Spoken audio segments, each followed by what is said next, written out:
Seat. Sorry about that. Be a very interesting discussion if you do want to stay though. Okay.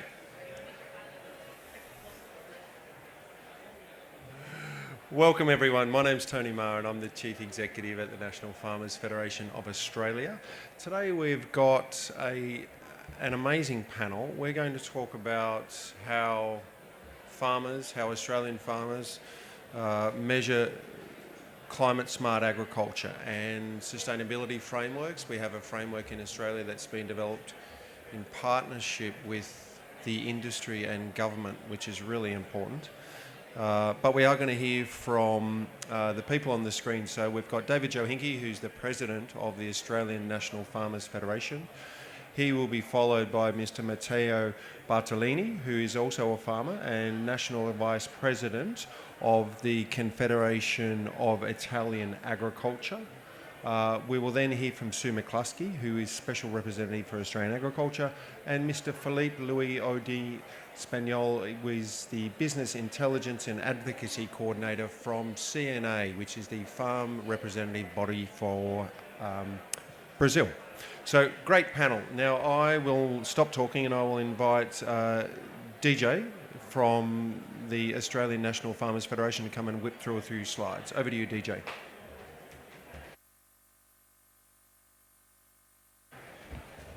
Thanks, Tony, and everybody welcome for this afternoon's session.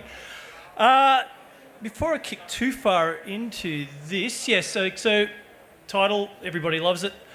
Before we kick off too much, in Australia, we're very much accustomed to doing a thing called acknowledgement of country, which is just acknowledging the traditional owners.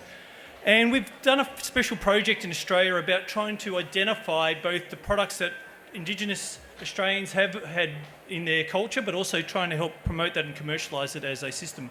And this is some of the artwork that we had produced as a part of that. So just acknowledging that we've got traditional elders, past, present and emerging, that we do try to engage with and talk about in our farming systems.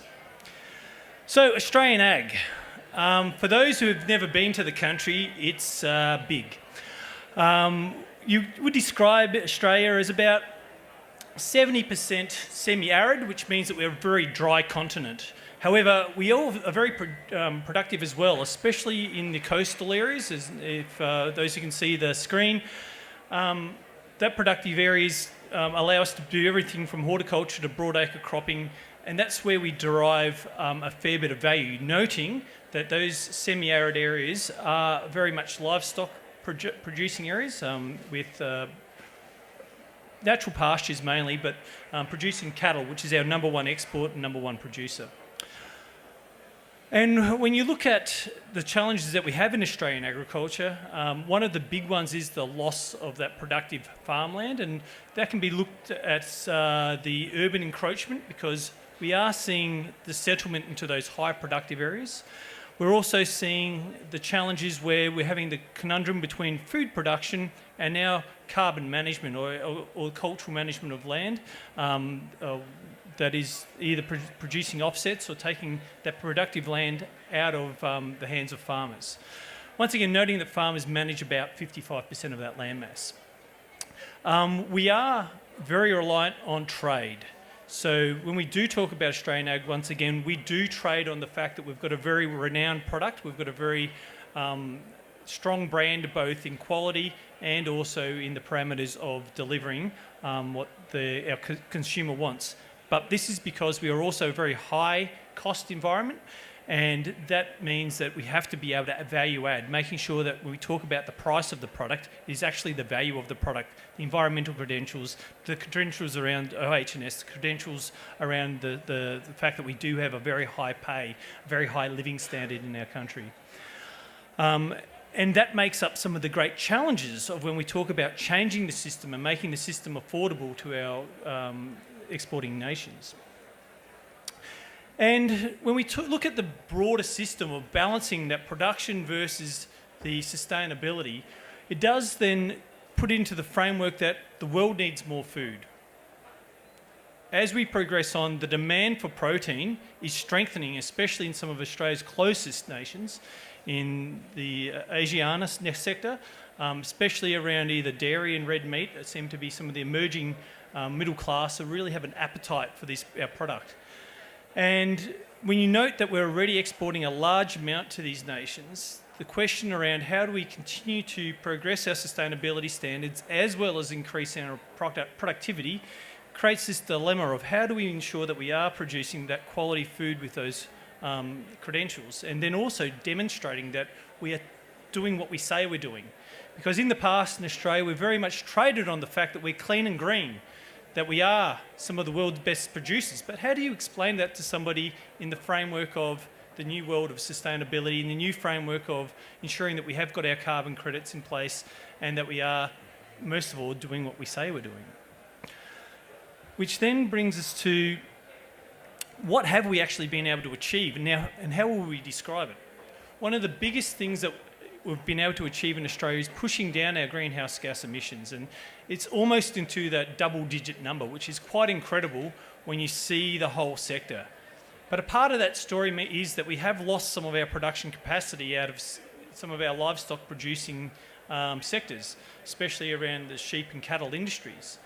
So we've got this situation where we have been able to have some good stewardship. We've got some really strong numbers. We've been able to prove that we've pushed down our greenhouse gases, but we have lost some of that potential. We have lost some of that production that we do want to get back in the longer term, because once again, the markets do demand and want that from us. And now, as a part of, if we are to regain that productivity, if we are to try to get the ruminant, that the greenhouse gases, especially methane, back into the system, what can we do? What, as Australia, can we do? Which then brings us to one of the great things that Australia does have. And it's the research and development side of our nation's cooperation between industry and government. In Australia, we've got this wonderful system where every Australian farmer in almost every sector puts $1 of research funds into a pool, and the government will match that with an additional $1 up to a cap.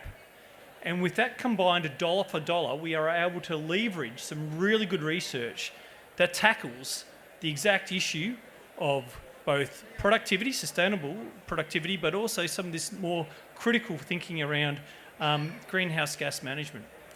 And if you've understood the fact that we have got a diverse sector, we have got very different and diverse climatic conditions, it does lend us to some different opportunities. And one of those is agroforestry, and it's something that in Australia we haven't actually really achieved very well in the past, and it's something that we're wanting to progress further, and that is that mixed grazing system. Noting once again that semi-arid area isn't necessarily applicable to this. It is that higher rainfall, that area that has that high pasture production that does give itself or lend itself to integrating more of that hard carbon management, hard carbon sequestration. But when you look at other areas in that high, once again, rainfall areas, we've got capacity in our farming systems as a whole to almost sequester another 5 times, a power of 5 to where we currently sit. And that's through the adaptation and adoption of different farming practices on top of the systems we're already seeing. And one of those in the grains industry, especially in something that I do on my farm, is the no-till practice. We already hold a very high amount of carbon in our soils. But what's next? What's the next part of what we can do? And that is around those third scope inputs, such as our nitrogen management, such as how we're sourcing and securing energy for moving our equipment. How can we be smarter about the data that we use to ensure that we are more efficient in those inputs? And it also comes down to ensuring that we are able to source that electrification of our operations as well through the real push into renewables. And as an agriculture community, we've still got this dilemma of going, well, there's a demand for renewables, but in many situations, the people who are hosting those renewables are also farmers as well. So what is the trade-off? How do we get the balance right between producing energy and producing food on the same footprint? There are a lot of unique options that we are navigating our way through, but the answer is it's not an either, it's an and. How can we do it together? And we are seeing some great opportunities around that energy space. And when we come to methane itself, there's a lot of discussion around either a vaccine or a food additive, and we are in that space to try to look at what are some of those opportunities, and especially around the food additive. But we also believe that a lot of nutrition and a lot of genetics can be a part of the solution here as well, turning animals off quicker, making sure that they are at a productive state as much as they can during their lifespan, and ensuring then also that when we look at the footprint of how do we make sure that we're utilising every blade of grass correctly, that we're doing it in an efficient manner. But to do this, once again, it's all based on research and the ability for us to access research dollars, which is once again a cornerstone of Australian agriculture and why we've been able to achieve what we have so far, but what we can achieve into the future. And that's what we're doing. But how do we explain this to the consumer? How do we explain this to our customers, use it as making sure that we are getting trade agreements into place, that we can walk the talk? It's easy to say that we've sequestered carbon. It's easy to say that we're doing a better job than what we did, but how do you explain it? So as a coordination between government and industry, we've put a lot of research into developing up something that we call the Australian Sustainability Framework, which is a measure that covers off on both our ESG, environment and governance standards, but as well as looking at the 17 pillars of what we consider to be foundations of running both profitable and productive farms in the context of a sustainable framework and sustainable ecosystem. And this framework is about having some measurable key identifiers that we can annually report on, that can be used to show progress, can be used to identify opportunities and gaps for us to do further work in. But for us, it is a very bold step that we have done through both the industries themselves and also government to get here. Now, this framework isn't a prescriptive way of running a farm. It's not about telling you what you have to do to be able to become sustainable. It is a pick your own adventure, but please tick off on these items. So we see that when we designed the framework, which was once again that initiative through government and something called the Australian Farm Institute that came up with the actual modules themselves, about how can we incorporate all of the things that agriculture does inherently, put a number to it, put a matrix to it, put a ability to demonstrate the talk that we speak about, but then look at international standards, look at sets of data that we can call on quite easily. So as a farmer, as somebody myself who produces food, how can I participate in a framework without putting additional burden on our producers, without putting additional challenges in trying to comply or demonstrate what we do?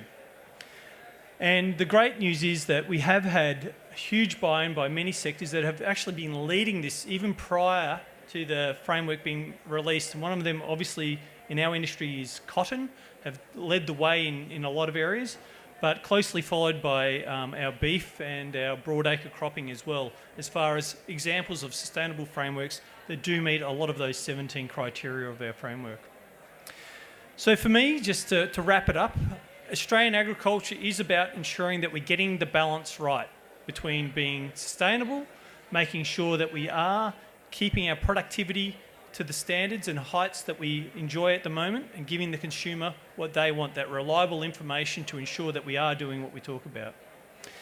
And this is something that we're very proud of, that government and industry have been able to achieve, and we want to keep on progressing this. And we're very fortunate to be in the position where we've got that research investment from government to allow us to be there.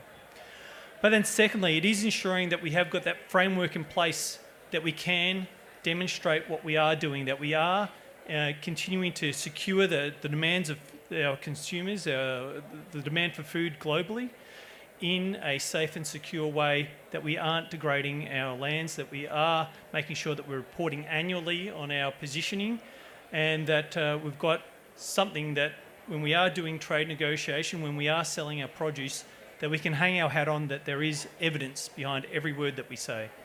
And with that in mind, Tony, that's a brief introduction to Australian ag.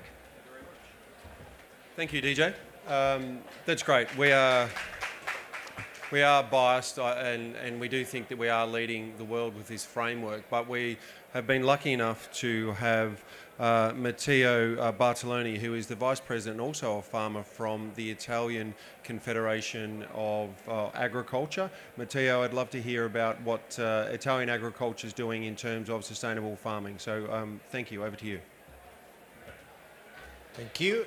Thank you for inviting me to be part of this important panel discussing about the problem that farmers have all over the world.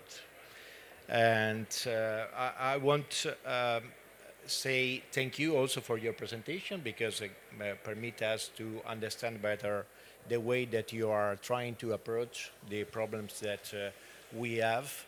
But also in EU, we have a lot of, we are trying to fight in order to achieve the goals of the sustainability. But for us, the main important thing is also to say outside that sustainability have to be considered not only from the environmental point of view, but also from the economic point of view and also social point of view.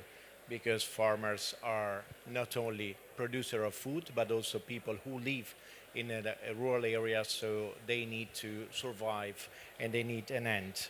I recall the former president Fiona, when in 2021 she came in EU and she explained to European farmers these concepts that were quite new at the time.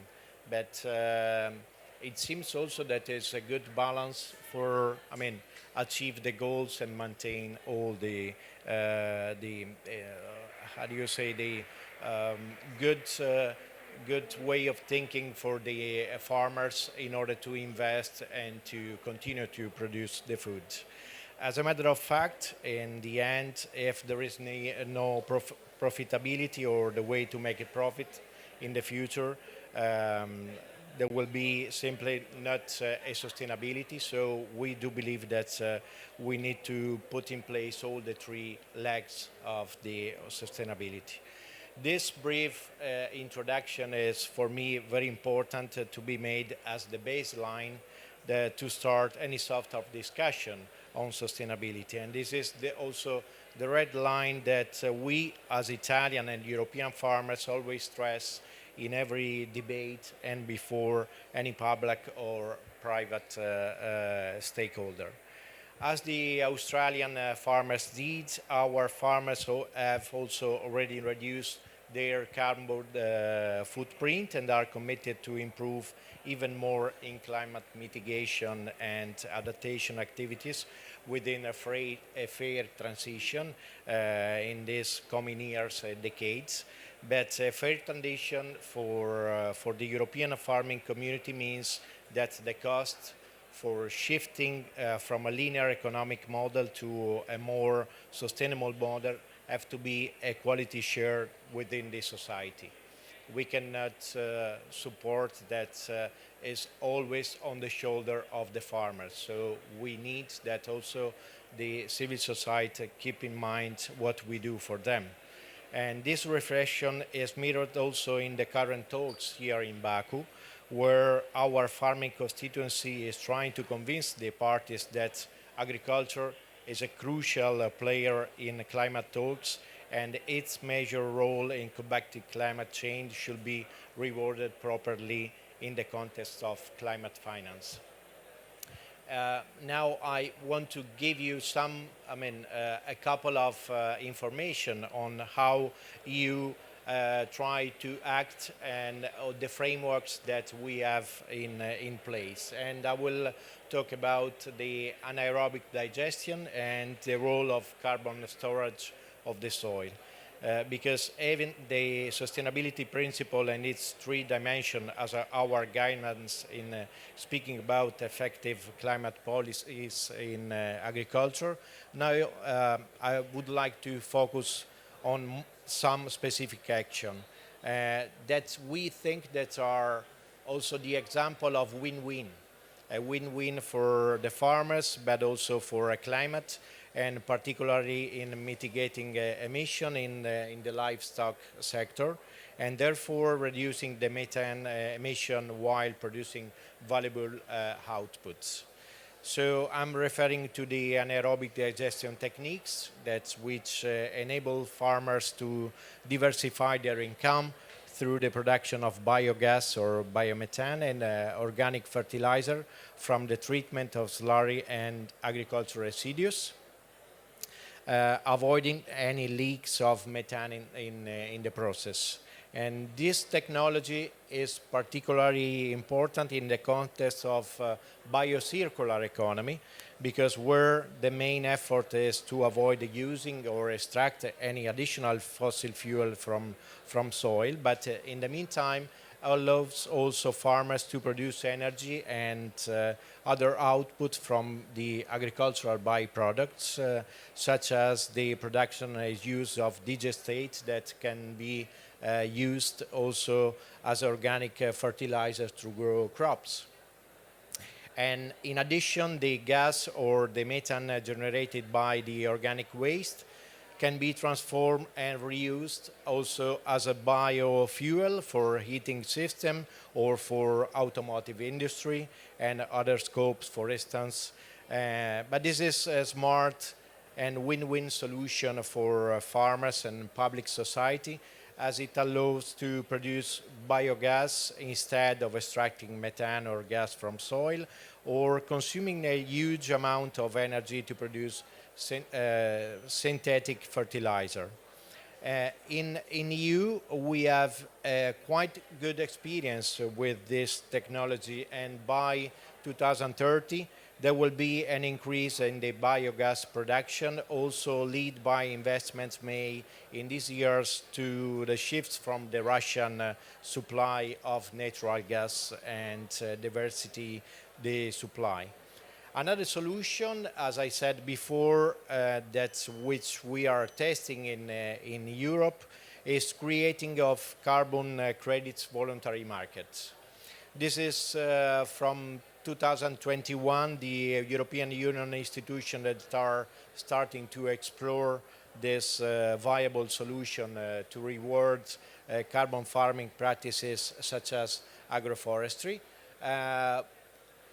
We were expecting by the end of 2024 to receive some frame of certainly clarity, but it seems that in the last few hours that European Commission want to put not in by the end of 2024, but in 26. So we are waiting to understand better if this can be viable also solution for the farmers. So I just want to conclude saying that I put in place these two examples that we want to act and not to react. We want to, work together and share together our ideas with also policymaker, policy decision, in order to have a sustainability in our sector, but not only for farmers, but also for the planet and for civil society. Thank you. Thank you very much, Matteo. Great to hear what's happening in an Italian sense and some specific examples, but really important, I think, message that farmers want to help drive the solution and be part of that solution and not be reactive but be proactive. So thank you for the insight. And we know that you've got to take off shortly, so whenever you have to go, you can just leave, so we won't mind that at all. Thank you very much. Now, the next speaker is Sue McCluskey. Sue McCluskey is also a farmer, but she is a special representative of Australian agriculture. And Sue's going to give us a bit of an overview of her world, including the role that she does in communicating and promoting sustainability in Australian agriculture on the world stage. A unique role. So thanks, Sue.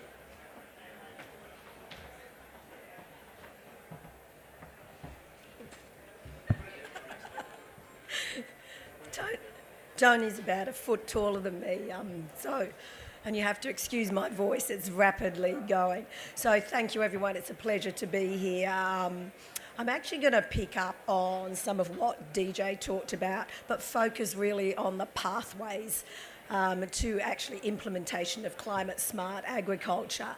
And I'll start with just briefly talking about how we do research in Australia. DJ did touch on this. We do it through our universities, we do it through our National Scientific Research Organisation, our CSIRO, and they do an enormous amount of research and have been doing for a long, long time around agriculture, connecting food and agriculture, food systems and climate smart agriculture. We also have our cooperative research centres, and that really is the partnership which matches government money with private sector money. And just recently we announced the Net Zero CRC, which is really going to focus over the next 10 years on mechanisms for that. We also have invested in research in developing countries. So this is done through an organisation called the Australian Centre for International Agricultural Research, where through our aid program, we actually invest in partnerships in developing countries where we help with capacity building, we share our research and our knowledge, but it's very much about getting sustainable practices in country with a strong focus on women and youth. DJ did talk about our rural research and development corporations. This is a unique model. It's really just about the only kind in the world. And what it is farmers pay levies, and those levies are matched with government dollars.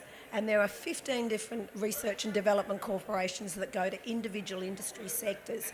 Importantly, this means that because farmers pay levies, farmers also have a say in where the research priorities go. And that's really important, because if you're going to have research and development, it's actually got to be focused on what are the needs of those that are going to be impacted, and that's the farmers. So it's really important that you can have the farmer voice here. DJ did also talk about the Australian Agricultural Sustainability Framework. It is world leading, DJ. I love it. Every country I go to, I put up that slide and I talk about it.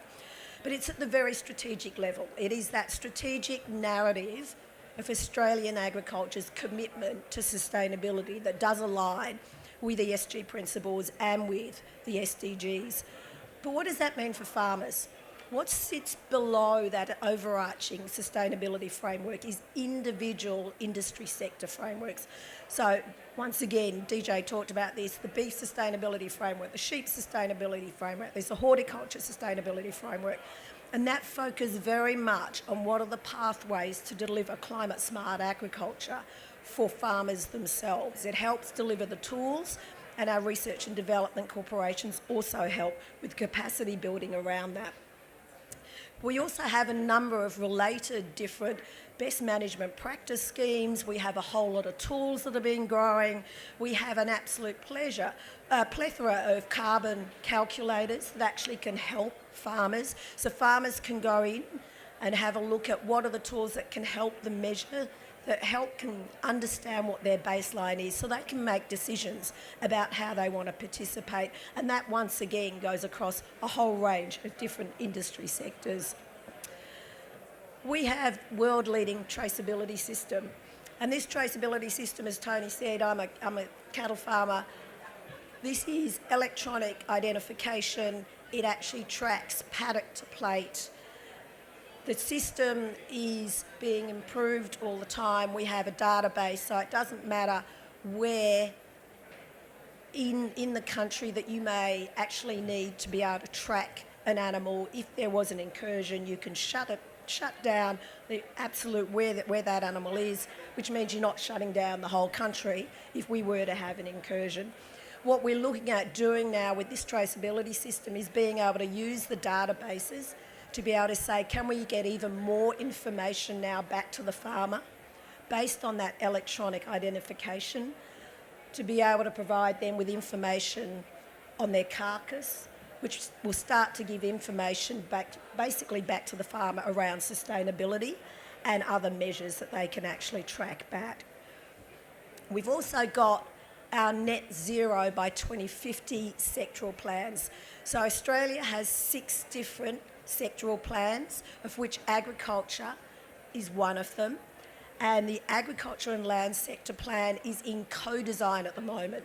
So this has been a fantastic process where government has sat down with all the stakeholders, so that's farmers, but all the way down the supply chain, to say, how do we make this work? What sort of framework do we need to put in place? What sort of regulations will work? What sort of systems and processes will work? Which is a really great way of doing it, because once again, if you want to get compliance, you've actually got to be sitting down with the stakeholders who are going to be the users of this to say how it's going to work in practice. And I think the important thing to note is that agriculture, of course, intersects with energy, which is the low-hanging fruit for Australia, with transport, land use change and forestry, and waste, of course. The other things we're doing, and these are a number of different pathways to be able to enhance climate-smart agriculture, is we also, like Italy, have a carbon credit system. This is a market mechanism which is a great lever. In Australia, it's actually regulated. And what we're finding is we're actually having our corporates take this up and think about whether they're going to inset or whether they're going to offset their credits. We can only do it nationally. It's not an international trading scheme. But for smallholder farmers, we also have aggregators that come in and actually bring together a number of farms to be able to allow them to participate. And then, of course, we have our corporates that are needing to now report against climate-related financial disclosures. What this legislation means is that in another couple of years, farmers are going to need to provide the data and information to allow those corporates to report what is their scope 3 if they're in the agricultural supply chain. So those corporates in the supply chain are now thinking about how they work with farmers to help them get the data and measurements, and in particular to actually think about how they either pay them a premium or give them the tools, recognising they need that data, but farmers aren't just going to do it voluntarily unless the cost is covered. And then, of course, we're moving towards nature-related financial disclosures. We have a task force on that at the moment, and collaboration and consultation is being done around that. But Australia has actually moved ahead on this. We have a Nature Repair Act. We are very much looking at natural capital accounting. We have a piece of work that is actually leading the world in terms of measuring this on farm. And we also have a biodiversity credits scheme. Now, that is a voluntary scheme at the moment, but we are very much moving towards the next stages past emissions, which is nature-based solutions. So I'll probably end there, Tony, thank you, but that just gives you some idea of the pathways that we're looking at in Australia to really get uptake around climate-smart agriculture. Thanks, Sue. Again, biased, but that framework is world-leading and great to get a bit of an insight into it. Our final speaker is Philippe, and Philippe is from the Confederation of Agriculture in Brazil, obviously a powerhouse global agricultural producer. So, Philippe, really looking forward to hearing what you've got to say about how Brazilian agriculture is addressing some of the sustainability challenges. Thank you. I'll follow Sue's example. Hello, everyone. So first of all, CNA is the biggest farmers institution in Brazil. Brazil has 5.5 million farmers, and CNA in its structure has 2,000 rural unions, 27 federations of agriculture and livestock, and CNA, the National Confederation, which stays in Brasilia, coordinating this job. For us, it's a pleasure to be here. Thank you, David. Thank you, Tony, Tonami, and all of NFF team for organizing this. I actually have engaged a lot recently with many Australian authorities and representatives. Sue McCluskey has been to Brazil a couple of times in the past year. And it's a pleasure for us to see there are so many common agendas that we can address and discuss nowadays. And for today's speech, we know it's in Australian panel to highlight most of what you guys are already doing, and we see a common ground of discussion to what we are doing in the south side of Brazil, in a tropical country, which much different conditions to produce. But to start, we have global problems, and that demands global solutions, as we have been hearing and saying a lot in the past years. regarding to food security, climate security, but also energy security, as you mentioned. And we farmers play a critical role on that, even producing on a very different condition. And that's why we have these important events to discuss these common procedures and process and new maybe requirements, new demands, new certification schemes that are necessary to prove what we are already doing, but what still needs to be done. But like Matteo said, remembering always of the three pillars of the production, because if you don't have financial sustainability, you won't have environmental sustainability as well as social sustainability. And a few also of the topics that I wanted to bring to you guys is the Brazilian case. I don't know how much you know of our history, but in the 70s, Brazil was an importer of food. We only produce around 10% of the internal consumption, and based on three main initiatives that went out throughout the years, we have become the #1 net exporter of food in the world. And how we will achieve that? First, with rural credit. So Brazil does not subsidize its agriculture, but there's a federal initiative to provide credit on a lower interest rates to the farmers. And that was the first step that began in the 60s, 70s, and it has been going on a yearly basis up to now. The second pillar for that is to have the technical learning process and support within the farms. That comes from the public sector, so there's a government training program and support program to implement all of these new techniques to the rural properties, but also CNA, as part of our system, we have a branch, which is Senar Technical Learning Branch, that we provide direct support to farmers, most of them smallholders. Actually, 92% of the 1 million properties that CNA has already supported are smallholders entirely for free. So that has been going on for decades, and that for sure has helped us to achieve also what we have been doing so far. And the third pillar for this increase on our production and of food is to master the tropical conditions of production that allowed us to move from one crop to 2 and even 3 crops a year. That's based on technology, on investment, on innovation, which is the pillar of most of the things that we are hearing and discussion here nowadays. This needs to go on, and it's very important for us to help to fight world hunger with the exports, with the net exports that Brazil and Australia and Argentina and other countries are also doing. And with that said, I would like to remind the importance of the rural producer's voice and position in all of the international discussions as well. I come from a family of farmers. I breed horses myself, so I don't know if it's a flaw or, or if it's something good, but it's a great way to spend money. But it comes from my heart. It's in my soul, in my family, in my history. And the rural producers, they live in their properties, in their farms. So they are connected also to the environment, different from sometimes some civil society organizations try to frame. And it's important that to achieve those global solutions that we talked in the beginning, the rural producers are part of the discussions on how to put that in place. At the end of the day, they will be the ones implementing good, sustainable techniques to provide food. And then we need to be also paying attention to the geopolitical issues that the world is facing, because we are seeing growth of protectionism measures that affects the production of food all over the world. So I'm talking here specifically of the trade-related climate measures and also some commercial barriers that are growing.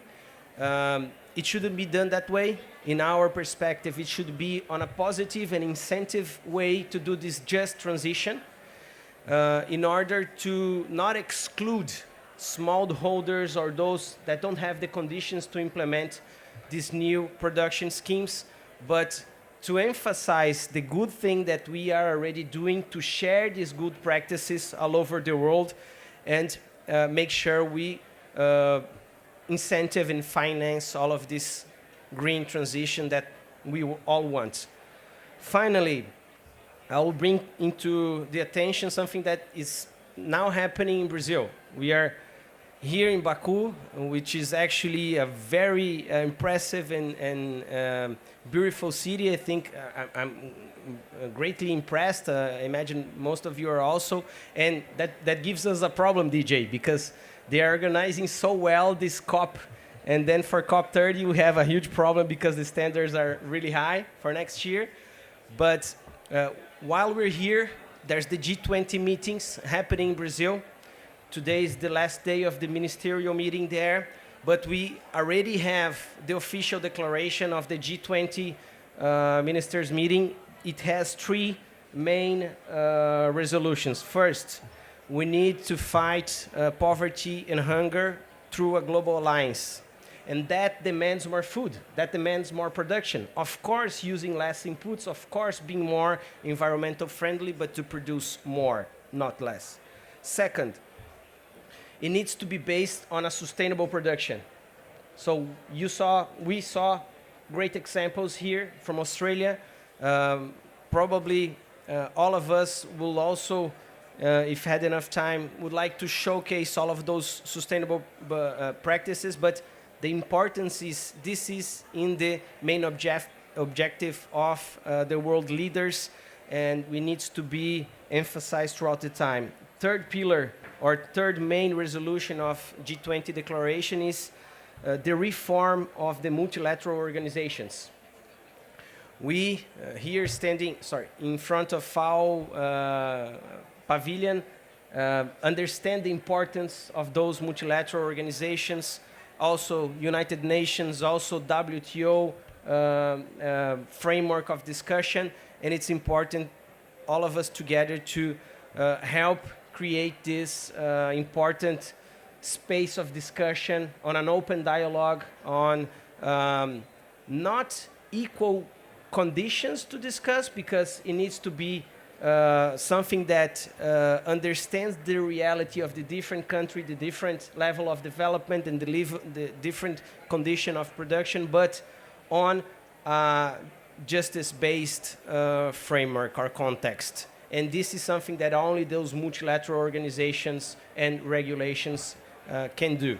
Finally, we, together with Australia and some other countries, part of the CGFL, Cairns Group Farm Leaders, have just published a public position paper. Some of those positions, they're also part of a group that CNA represents, which is the farm leaders from Mercosur countries. And I'm just seeing now the WFO also public statement for COP29 regarding this position that we are standing. So there are so many documents and so many good solutions. It's our role to put that in place, and we hope to have all of you guys support to do this a reality. Thank you. Thank you, Philippe. Amazing story about Brazilian agriculture and the transformation in 30 or so, a few decades. Matteo, I know you have to go, but before you do go, I'm going to ask you a question, and then I'm going to ask the rest of the panel. This isn't a competition about sustainability, but we talked before in an earlier panel about collaboration. But Matteo, when you, from an Italian perspective, where do Italian farmers look, or where does the country look at in terms of other countries that they can learn from in terms of sustainability? Is it the French? Is it the German? Is it sort of Britain in terms of sustainability? Do you look around Europe and say, wow, that country's doing a really good job in sustainability? And if so, where? Thank you for your question. First of all, I want to say that in Italy we have a strange model of agriculture. First of all, just to inform everybody about our dimension. the average in Italy of the farmers of the farm is around 11 hectares. So we are talking about 24 acre, something like that. And they have, I mean, a lot of work to do because they do some specific products. So, for example, thinking about in the future, also talking about the carbon footprint system, is important to understand how they can, I mean, put the data on, because with the small piece of land, it's not easy to, I mean, inform, and this could be also, I mean, high cost maybe for the small land, or this could be some administrative burdens. So we need to understand better from all over the world where we have the similar kind of agriculture, small farmers, and how they achieve the goals, or how they try to solve this kind of problem. To be honest, I mean, I work even on behalf of my organization in Copa Cogeca, that is the European organization, the umbrella organization who represent all the farmers. So we have a lot of exchange of point of view about this.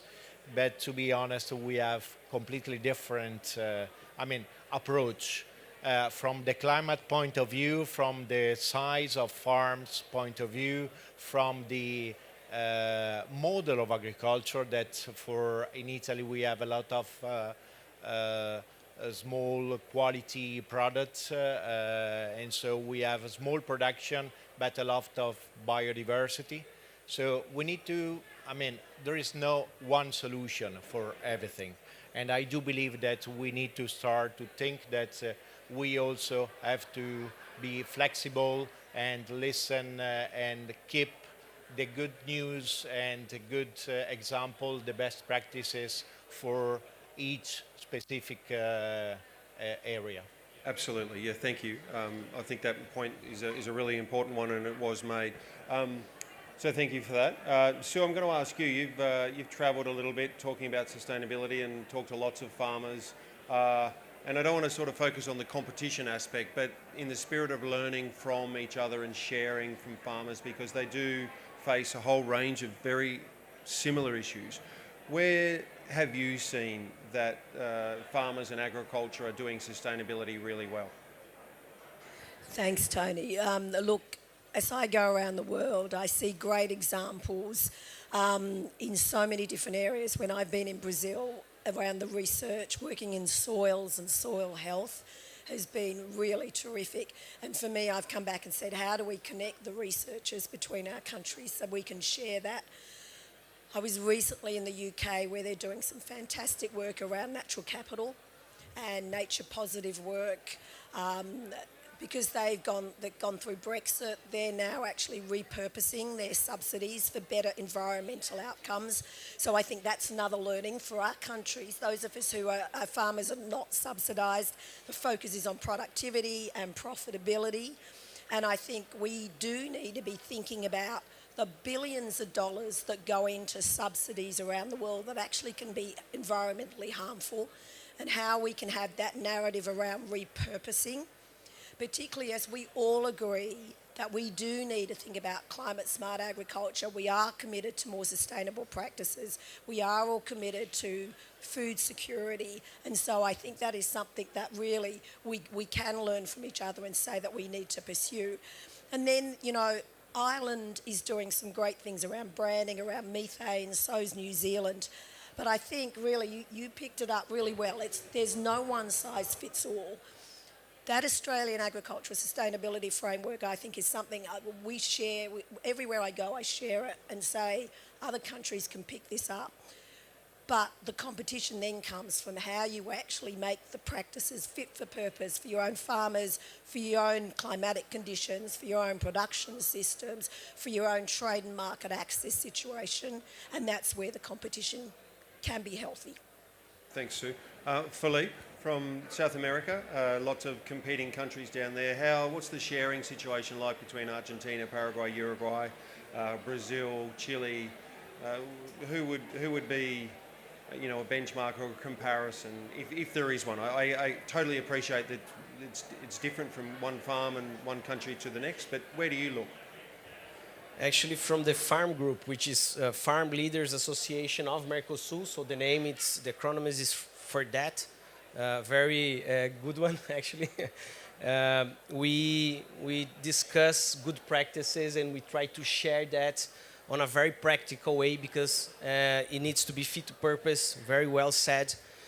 Even though we are close, there are so many different conditions. Brazil is a huge country with 6 different biomes. And for each biome, for instance, the Amazon region in the north of Brazil is entirely different from the south of Brazil, which more similar to a temperate country, not with snow, but to 0 degrees during winter time. So producing soy in Cerrado biome, which is another one in the center of Brazil with an average of 32 degrees, it's completely different than producing that, like I said, in the south, which is similar to Argentina and Uruguay conditions. But we try to share that on a regular basis, as well as, since Sue has mentioned also some of the Brazilian examples, for the livestock sector, we have evolved the production around five times and used the amount of land necessary for that in only one time. That's investment in genetics, in food inputs, improving also the grass conditions. But this year, our specialists, they came to Australia on a mission to change good practices, to learn from it, also to bring some of the examples. And then this is, I think, the way to go. For instance, what we are very proud of, it's a program in Brazil called ABC Plan, which is Low Carbon Agriculture Plan. It's in second phase. It has started 2012, so it has over a decade already, with practices like no-tillage plantation, nitrogen fixation in the soil, integration of livestock, crop, and forestry in the same area. But that maybe, even in a tropical country, would not be viable. So it's important to share, to showcase, but with an open mind for all of us to learn together and evolve from there. All right, thank you. DJ, any learnings to take back to Australian farmers? And there's a couple of minutes for any questions from the audience. So if anyone's got a burning question, wave your hand and you get to ask the panel. And then I'm going to ask the panel as a wrap-up, what do we take back to our farmer constituents after a week at COP or more? What do we tell farmers about being climate smart in agriculture? But DJ, your observations from travelling the world, where's sustainability being done well? Probably rephrase it slightly, thanks, Tony. There's some universal truths around the world, I guess, and it is about that those who adapt are the ones that survive. We, as agriculture, understand that. We've always been able to find a way. But we've also learnt that if we get it wrong, it can be disastrous both for how we operate ourselves and our industries as well as the environment around us. And I think that's been the wake-up call this last period in time when we've actually had to take a lot more notice on the cause and effect, the fact that we are having an impact in certain things that we do. And acknowledging that and putting our hand up to say, we have to change. And only by accepting the fact that we have to change and being up to that challenge of change will we get to that next phase of sustainability, because it will progress. Whatever we do today, we'll need to have technology, we'll need to have different smarts to solve problems that we create in a pathway of adapting whatever we do now. So for us, for me, from what I've seen, is the people who are creative, the people who are at the bleeding edge of a lot of ideas and concepts will never always get it right, but at least they're pushing forward. And we should be thankful that we have people who've got capacity and people who've got desire and passion for this industry, because that is one thing agriculture has. that you don't see it in too many places. It's people putting their money where their mouth is, people investing not only their generation, but the future's generation into what they believe in production. And that's one of the great things about heritage as well, what we do see in countries who are well established. But more so, for us to even have this discussion and in the framework of where we need to be and the mindset we need to have is, how can we do it better? What's next? Bring it on. Like, as far as ag goes, there is not a problem out there that does not have a solution. It's as much of the fact that we need to put our shoulder to the wheel, make sure government's on side, making sure that we're not just looking for them for the solutions, but making sure that we've got the framework set right. But that only happens if we're engaged. So I really, for me, it is those meeting those farmers that are passionate, meeting those farmers that are engaged, and that they're the ones that understand that change needs to occur for us to have a future. Thanks, DJ. A couple of minutes left to go. I haven't seen any waving hands or urgent questions. So I'm going to ask each of the panellists, and all except you, Philippe, I'm going to ask you, but you're not a farmer. But from a farmer, the message to take back to your Brazilian 5 million farmers. Matteo, what do you say to your Italian farmers when you go back around sustainability? What's your message to them? What's your encouraging message to Italian farmers around sustainability?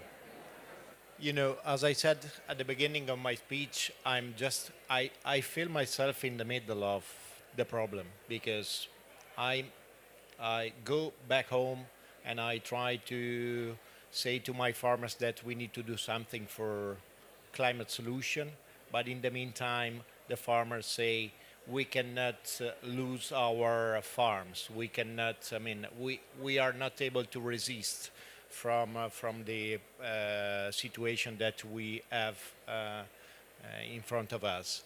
So the best solution is to understand that we need to, I mean, even the policy makers, they have to understand maybe that we have to see these big challenges not as a cost, but as an investment.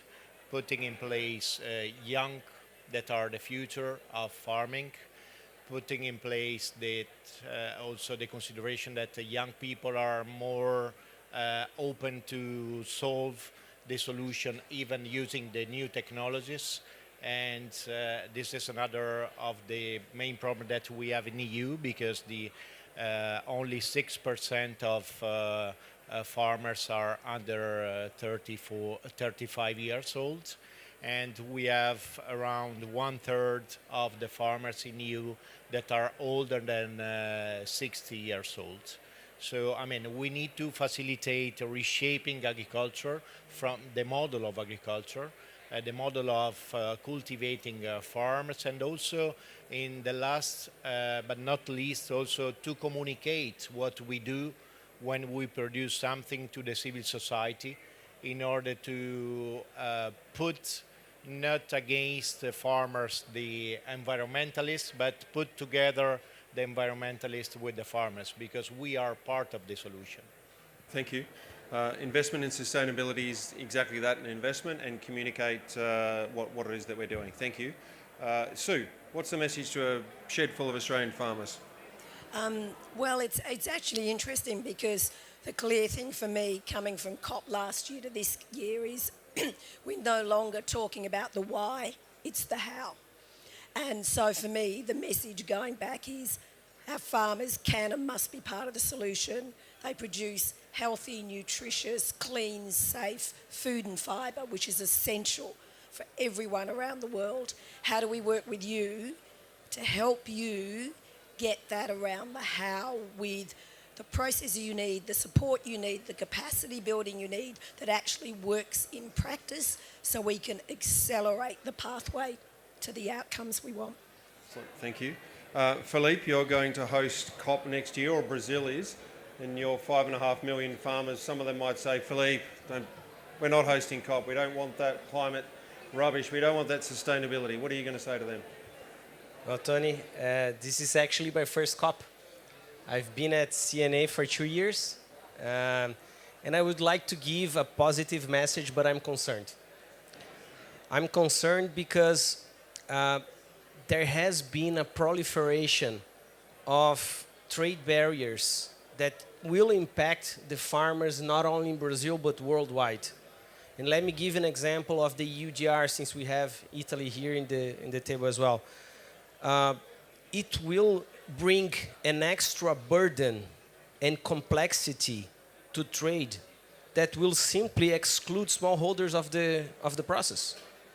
Only a few of them will have the technology, the money to invest in this new complex process to apply to a legislation that it should be done thinking more connected to the production part of the scheme, not only in the political side of it. So I'm concerned with that. I think we all should be, because I think as we ask around, most of our countries are based with smallholders. Brazil, out of those 5.5 million, has 77% of smallholders. We always think of the big farms, but most of it are small and family farming, and they'll simply be out of the chain. I think this kind of forum should address even an international coalition to fight those trade-related climate measures. Thanks, Philippe. Yeah, really important, recognising the role of family farms. DJ, this is the Australian Pavilion. I'm sure there's thousands of farmers in Australia watching this live stream. When you go back and see them, or the message to those that are watching now, what is your message to Australian farmers around climate smart agriculture? First of all, g'day mum and dad, I'm on TV. But I guess when I was growing up, there was a movie called The Never Ending Story, right? And there was a thing called The Thing that was coming for you. And it didn't matter what you're doing, the thing was coming for you. And for me, the message is quite simple. You've got to change, because nature's going to adapt. If we're not adapting and understanding the seriousness of the situation, we'll get left behind. The darkness will come and get us. Smart farmers understand they're running businesses, and smart farmers understand that they have to be engaged, and smart farmers understand that they're the ones who have to come up with the solution to the modern problems. They can't afford to wait for anyone else to solve it for them. They have to be driving it. So get engaged, drive it, and be the industry you want to have. Excellent. Thank you. The message to take away is smart farmers can drive sustainability. Thank you very much. Can you all join with me in thanking our panel, Sue, DJ, Philippe and Mattia?